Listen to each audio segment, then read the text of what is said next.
Good morning, everyone. Wishing you all a beautiful day. I'm having a beautiful day. I just woke up early in the morning. I finished my practice. I did my meditation.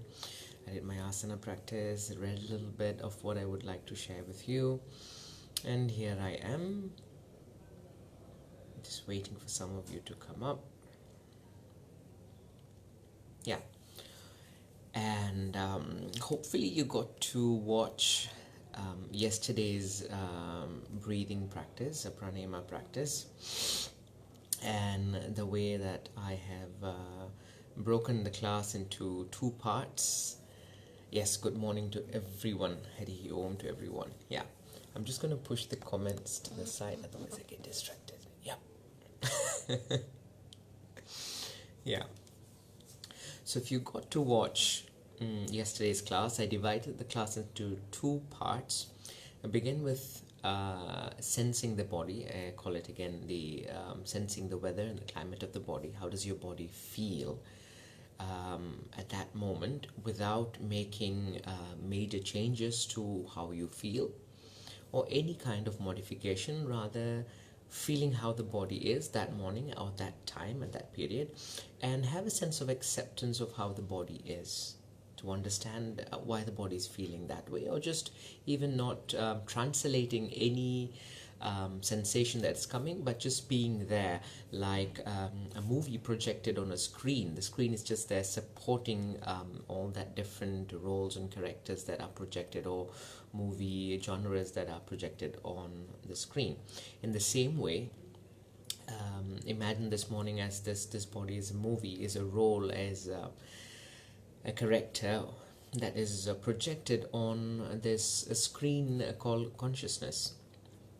And if I can understand, perceive this through my mind and support how the body feels or how the mind feels this morning without making any modifications or without translating the feeling, why I feel like this. So is there an excitement this morning? Is there some inertia, some heaviness, or however, but avoiding all of that. But if there's an urge or there's a need of translating, feel free to translate, to understand.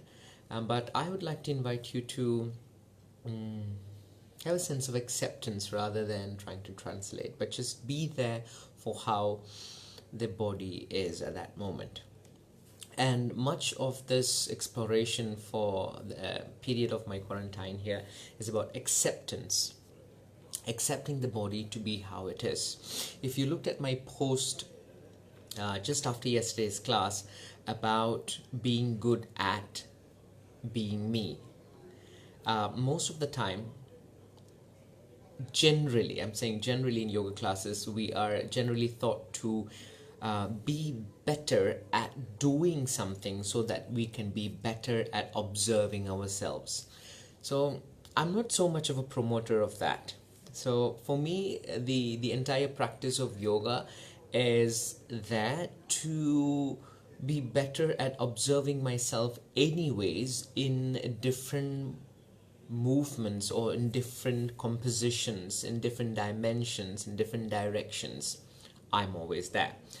I'm not really using the movements or the asanas to be better at observing myself, but I'm using the asanas as a means to observe, to move anyways, because I'm always there in all that different movement. Consciousness is always there, awareness is always there in all those different movements, but build up a sense of acceptance in from movement 1 to 2 to 3 to 4. So I'm not really polishing the movement, but rather I am polishing my awareness to be aware of all these different storyboards. So it's not about really polishing the movement, or it's not about polishing the asana, but rather getting the mind to be observant of all these happenings. Yeah. So if you read the post after my breath exploration yesterday, you get to understand. So let's move into the class today. And yesterday we explored the rib basket, as I call it, sensing the bottom of the ribs. Today we're going to go slightly deeper into the rib basket and maybe sensing this flat bone right in the center called the sternum bone, which is a composition of three separate bones coming together. So before that, let's begin by sensing the climate and the weather of the body this morning. How does my body feel? And having a sense of support to how the body, or creating a system, a support system of how my body feels, rather than trying to change how my body feels. So I found an area in my small room so that I could be seated today. I realized that there's a light behind me, so I've got my bun slightly higher to to cover the light so that it doesn't reflect on you too much. You can see me. But what's important is that you can hear me. So I choose to sit in a cross-legged seated position, and I'm going to have my palms on my knees and draping my shoulders down towards my elbows. And because I'm seated today on the floor, I can sense my sit bones a little bit more profound than where I was seated yesterday on the bed. Today I can feel that the load of the cranium and the column of my spine is falling more on my left sit bone, and the right sit bone is kind of floating. So I'm a little bit tilted. And my interest here is not really now to try to correct that, but rather to just allow that to be there at that moment, at this moment. This is how my spine is right now. Just sensing how I've crossed my right leg over my left leg.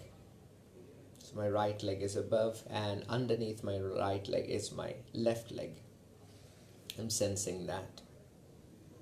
I'm sensing how also the weight of the body. So I'm taking in consideration the base support, that the weight of my body is slightly towards the left.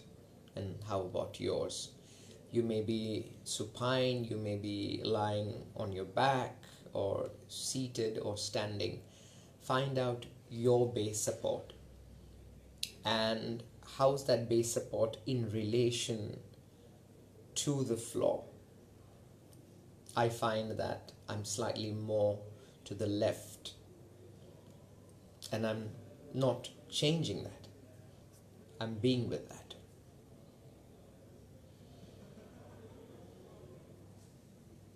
And from there, I'm sensing the base of my spine. I can find quite a bit of a posterior tilt, as if I've got my sit bones going towards the pubis slightly.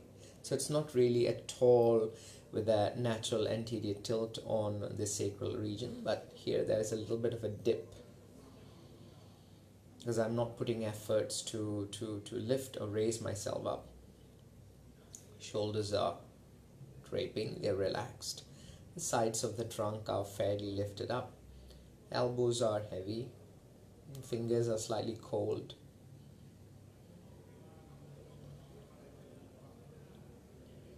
And I choose to close my eyes at this moment.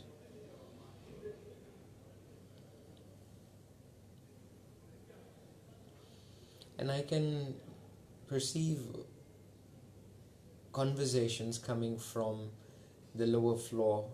There's a restaurant on the lower floor of the Tune Hotel. I can perceive that, and allowing that sound in the form of vibration to come to my ears. So I'm not rejecting anything. I'm accepting the environment that I am in. A sense of acceptance and the temperature. I'm feeling the cold at the tips of my fingers and my toes.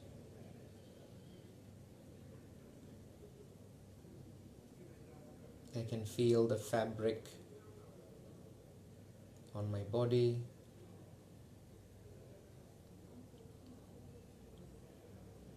Can feel the sensation of my fingers resting on my knees.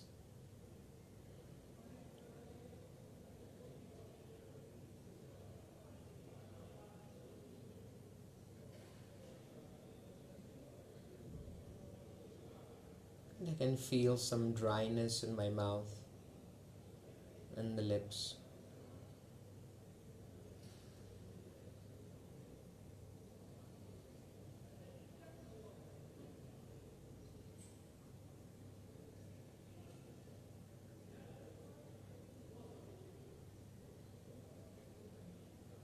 And gradually I can see how my mind begins to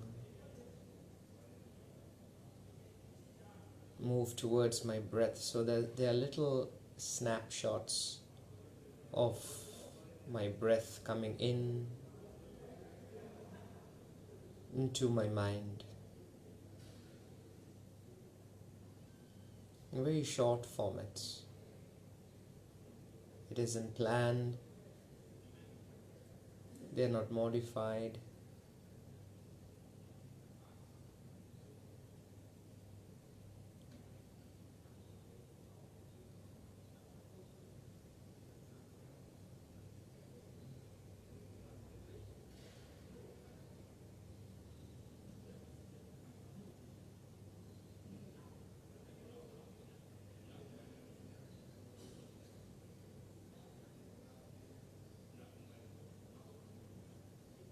Gradually begin to build a sense of acceptance,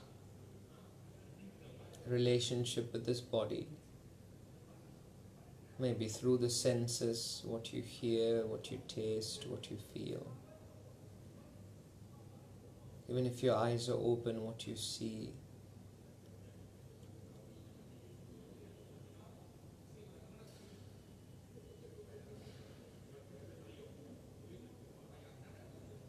And more, what are you thinking?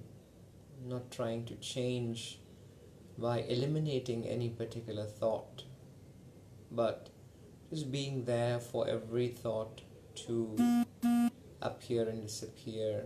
Or maybe some of the thoughts are going to stay there for a longer period of time. Some of the thoughts are like snapshots, they're going to appear and disappear. You're going to get glimpses.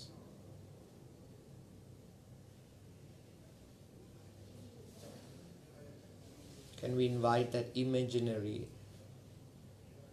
of that vast sky in where you have this different shapes and forms of clouds appearing and disappearing? And accepting the change of weather in that sky space. In that same way, can I imagine that my body is this vast sky? Imagine that the body is this vast sky and where there are these variables.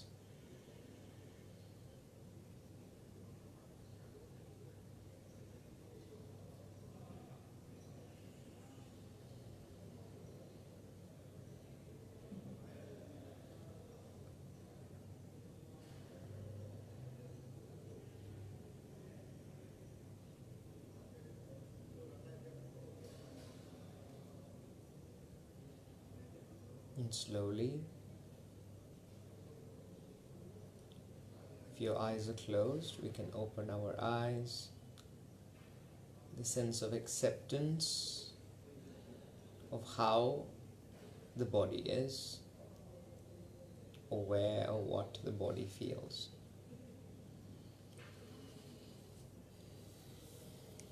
All right. From this portion, we could increase this portion, the time or duration of this portion, with our practice of your teachers, with your students. Just the idea is, rather than telling them in a particular way or to do anything in particular, get them to feel what is there for them. make them, or not make them, not in a forceful way, but get them to embrace what's just happening there with their body and mind, and that there are many variables that are happening, and get a sense of acceptance of variables, because many times we're always trying to reject differences than learning to accept differences. I think why not? We can learn to accept differences rather than rejecting. One shoulder is going to feel different than the other.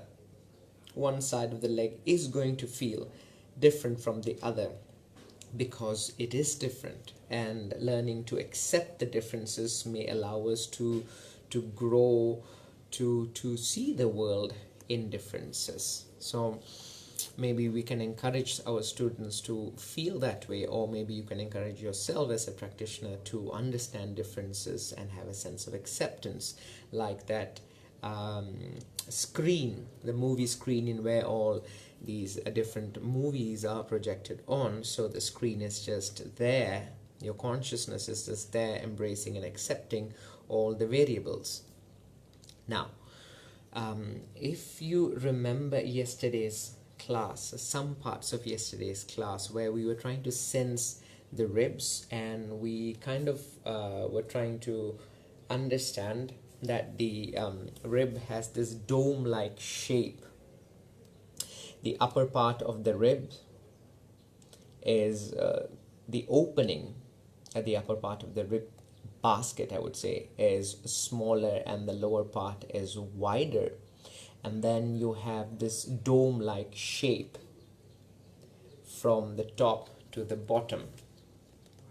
What I would like to bring your awareness today is to the shape of the ribs and the relationship the shape has to the sternum bone.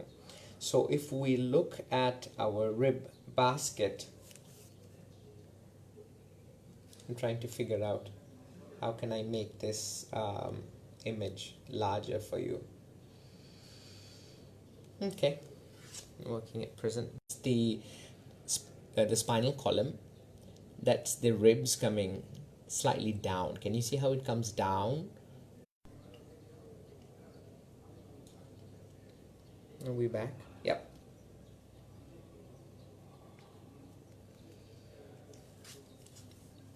So if you look at this, how it comes down, it's like as if someone taller, is it as if like the spinal column is someone taller, and the sternum bone is someone shorter. It's like as if someone taller, the spinal column, is embracing and hugging someone shorter. So the sternum bone is as a shorter person, and you have the spine, a taller person, going that way, downwards. So this is kind of a flexion of the spine in the thoracic region, and how the ribs they spread from the back in an oval shape, and they go downwards, and they don't go really that way upwards, but they're going. Look at that. I'm touching the screen, and the screen is changing. You can see that. I have another image. Where is the other one? This is fairly small. I don't know if you can see. Can you see that basket-like image? Anyways, if you you can Google a lateral view of the relationship of the spine to the sternum. It's like this. So this is your spine. You have your ribs spreading out in an oval shape, and that's your sternum. The reason why I'm trying to get us to understand this relationship is that many times, I'm saying maybe, in class I used to do this and kind of lose that flexion, that natural dome-like shape that we have. I'm getting cut. Yeah. And we try to make this shorter person taller and the taller person short. So it's kind of like fighting the nature, how the natural intelligence or how nature has made us that the spine is longer, embracing the shorter person. Can I keep that composition, not overdo it by pushing the chest and lifting up, or not underdoing or collapsing into the dome of the diaphragm? Okay, now keeping that environment, let's look at the sternum. So you have the sternum, it's a flat bone right in front. Yeah, you have three parts to your sternum. Oops, your sternum bone. It looks like a fish with the fin and the body. Yeah, can you see that? Oh, okay.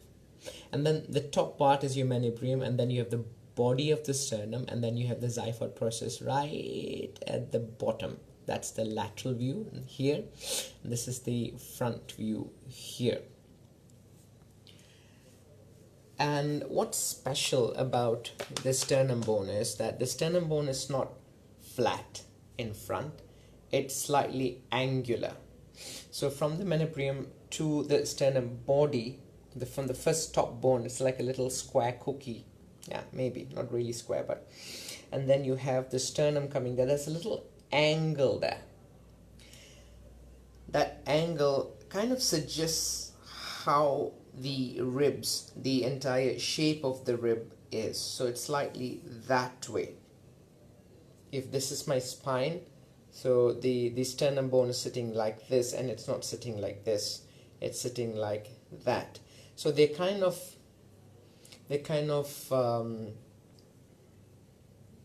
protecting or embracing each other. It's like two serpents kind of looking at each other. These are just imaginaries. I'm just saying these things. Okay, so what we're going to do right now is, like, we could lie on our back. We're going to use our fingers to sense the breath in the sternal region. We're going to start from sensing the breath at the top of the sternum, and we go to the body of the sternum, and then we go lower into the xiphoid process, and sense how the breath feels in the sternum, because you have the rib cartilage coming into the sternum or coming out from the sternum, and they are pliable. There's elasticity in the cartilage, so you are going to feel the rhythm of the breath there.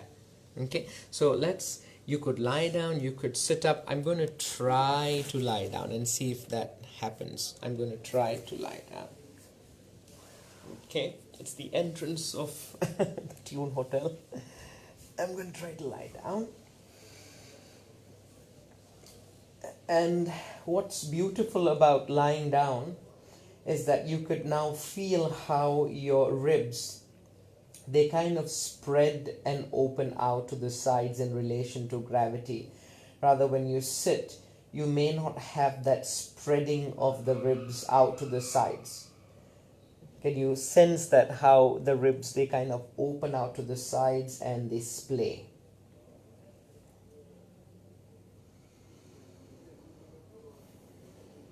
And take a while staying there on the floor so you don't rush in directly into the breath.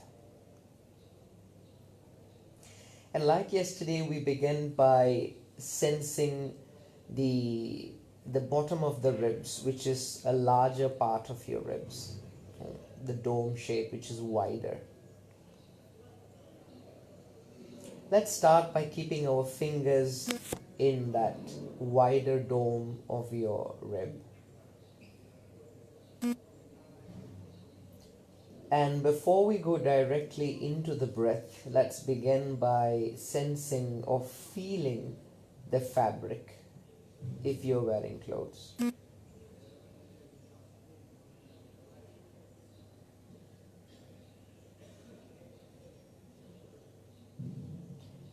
And underneath the fabric, sense the skin.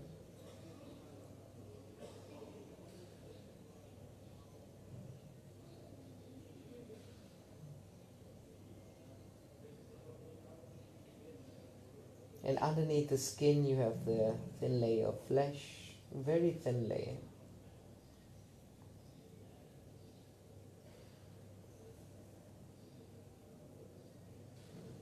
And then of course you have the pectoral muscle. And then you have the bones, the ribs.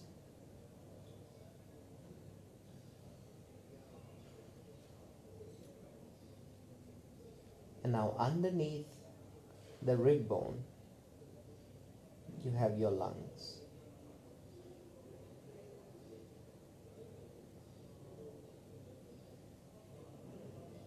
Now try to feel the in-breath or the out-breath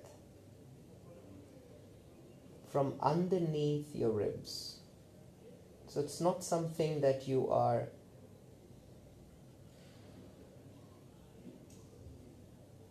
occupied mostly by the ribs, but try to sense that the movement of life coming from behind the ribs.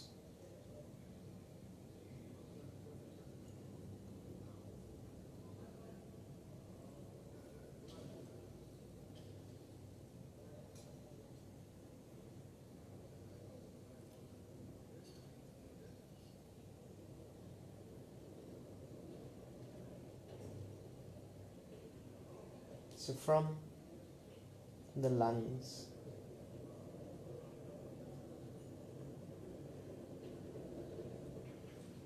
into the ribs, from the ribs to the flesh,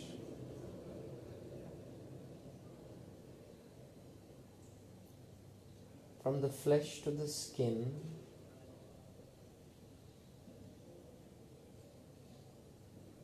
from the skin to the fabric,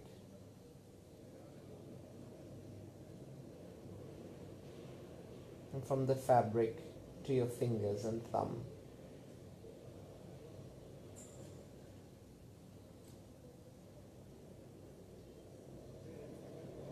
So there's a sense of acceptance or acknowledgement of all these various layers before we get to the breath.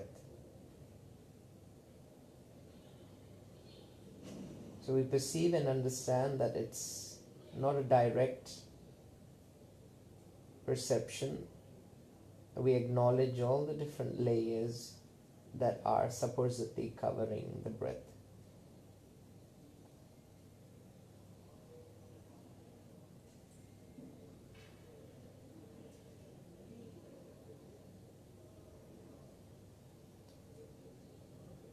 And now try to also understand that I'm inviting you not to modify the breath in any particular manner,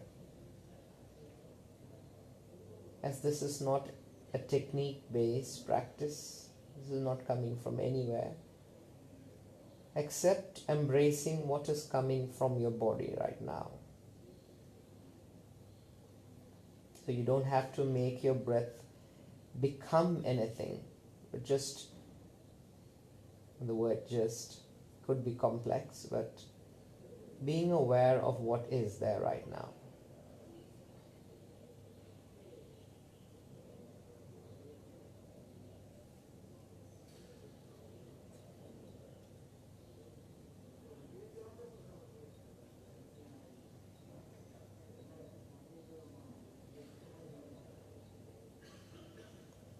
Now from here, let's take our fingertips and sense the top of the sternum. You can feel the clavicular bone, and then there is a jugular notch there, and that would be the top of your sternum, the manubrium. Use the tips of your fingers to very lightly touch the top of the sternum.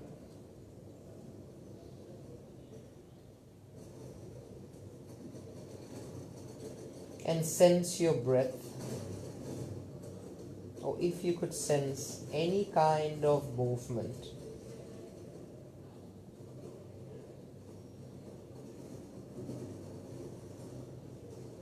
I can sense that automatically my system, my respiratory system, my breath is getting invited into the top of the sternum. How about you?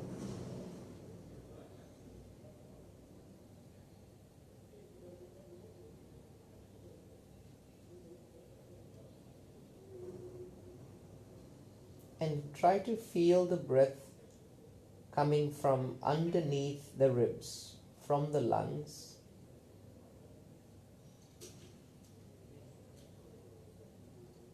So it is not only a pulsation of the outer layer, but understand that it's coming from underneath the lungs, underneath the ribs, from the lungs, from inside.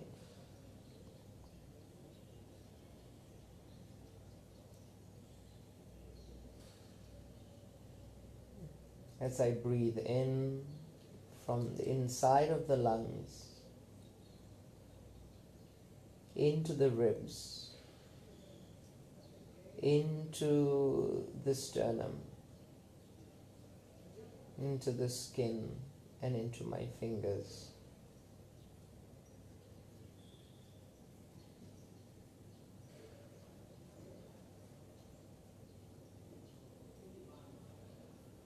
And even when I exhale, the breath leaves, the lung leaves, gets disconnected from the ribs.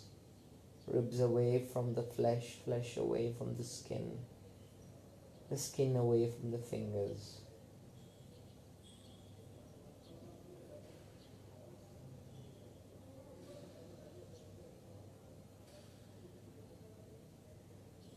Let's take one last exhalation.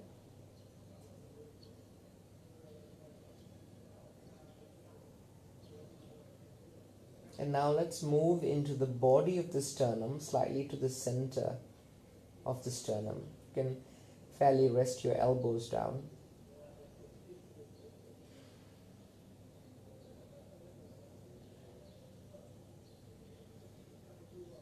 And begin your inhalation by sensing the lungs from underneath the ribs. You're breathing in, the lungs to the ribs, to the sternum, sternum to the flesh, to the skin, and then to your fingers. In the same way as you breathe out, the lungs move away from the ribs away from the flesh, away from the skin, and away from your fingers.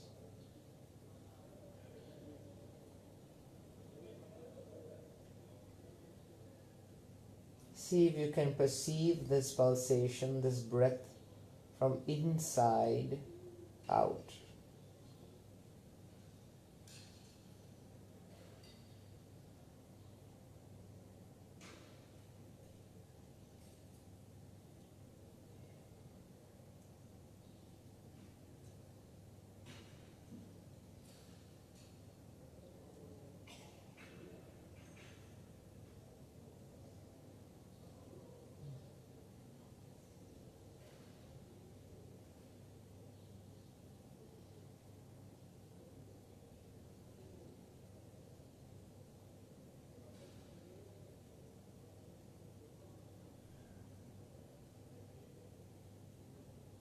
Let's take one last cycle of in-breath and out-breath.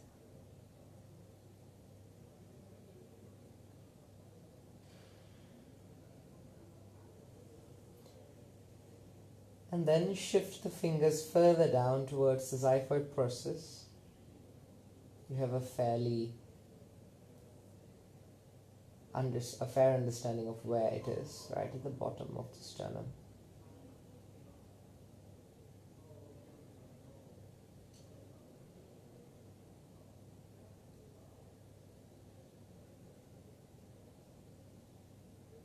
And once again here, sensing your breath from the lungs, so from underneath the ribs.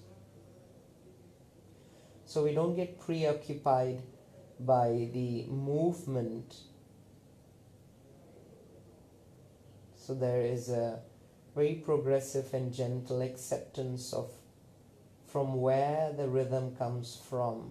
It is from behind the ribs.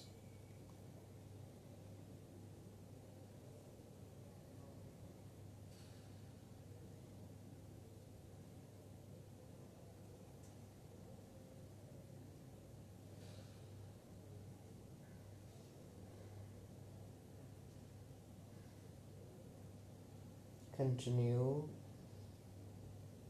simultaneously remember that every breath is unique in length,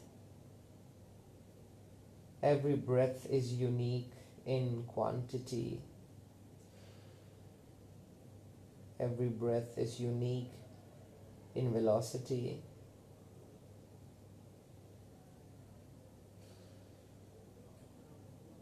We're not trying to make every breath similar, but rather observing and accepting that every breath is different.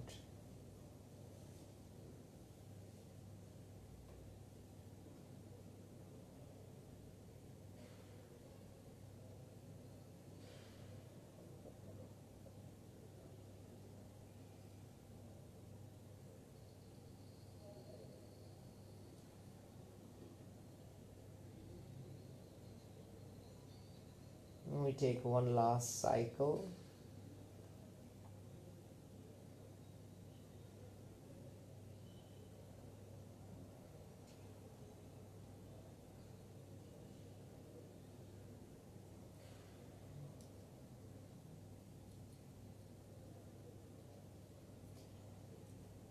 And then let's place our hands on the floor if you're lying down on your back.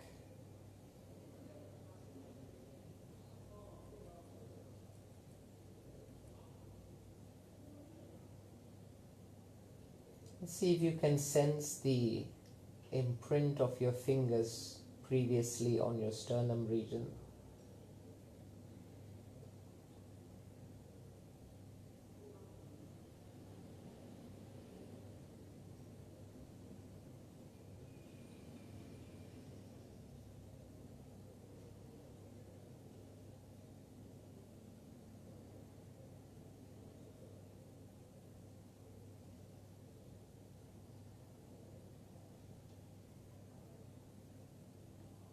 And we could continue.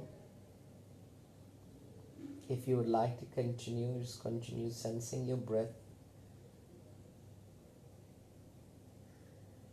how the breath moves your sternum. I'm going to end here.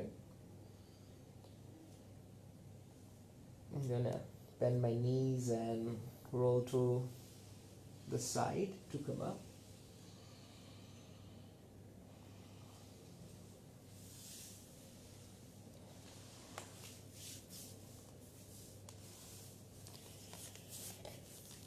And we could continue with this breath exploration as long as you would like to. Just a reminder that this exploration is based on very discrete movements. So we're not trying to, number one, make big movements like audience-like movements, so presenting it for someone to see. But at the same time, I'm not asking you to hide the movement, but keep it discreet in a way that the surface, underneath the surface, so you just observing, trying to change anything much. Although when we start observing the breath, there is going to be a natural modification that's going to happen, but we're not it's not technique based, so it is light, soft, it is intimate, if I could say. Keep it close to you. So if there's anyone who could say anything about it, it would be your understanding. So it's not from a book, it's not breathe like this, or someone tells you to breathe in a particular way, but rather just sensing how you feel with your breath. And that is, I think, important in today's the way that we are going today with the practice of yoga. We tend to kind of follow too much of what is presented to us from outside. Nevertheless, some amount of information is essential, but how much? And I feel that most of the information is right here with you. Your body is the oldest tradition that there is, and your mind and your system is the oldest tradition that there is. If you could use your body in a way that you could find the information within yourself, for learning to listen to sense. So I wish that you could practice with me, and use this practice somewhere in your classes for the teachers or even for the practitioners. And I hope to see you all tomorrow. Let's explore another part of the lung by sensing the natural environment of the respiratory system, and how we can develop a sense of confidence to embrace what is there, without adding any particular technique. This could be a technique in itself, but it's your technique. Okay, so have a beautiful day, and I'm wishing myself a successful quarantine. See you all. Keep well. Bye bye.